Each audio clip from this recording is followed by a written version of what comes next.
Pinagpapasalamat ko kay Lord, yung kanina lang, another milestone, unlock, 4 million!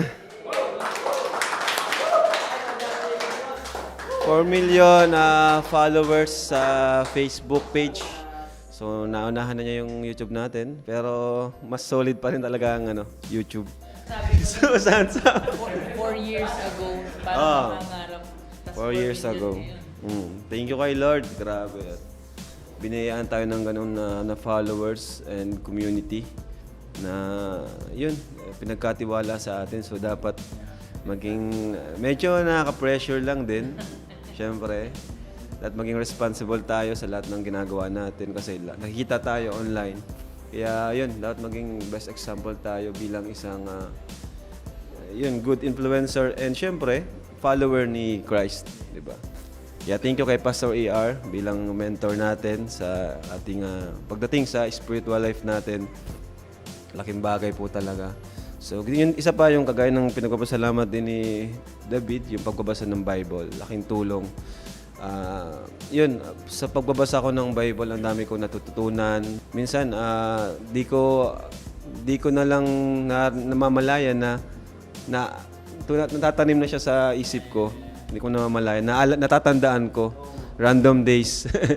Yan, di ko na mamalayan. Ay, bigla siyang natatandaan ko na dati di ko naman alam. Yun, tapos ano pa ba? Yun din yung yung birthday ni Carla nakaraan. Sobrang successful. History na naman yun, nangyari doon kasi milyon yung natanggap ng isang beneficiary natin, no? 'Di ba?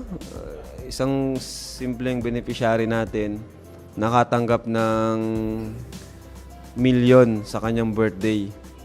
Di ba? Saan ka makakita nun? Parang sa kalingap lang yung ganun eh. Di ba? Kaya nakakatawa lang na ginamit tayo ni Lord bilang instrumento para matulungan. Di lang si Carla, marami pang iba na mga beneficiaries natin. So, yun lang naman, Pas.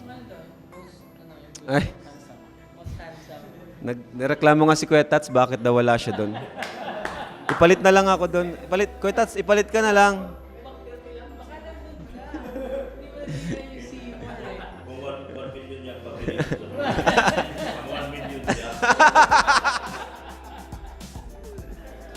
Amen. So, yun po. At yun yung pagbubuntis ni Chuck. Yun. All goods. Kaya thank you kay Lord. Thank you po. God bless.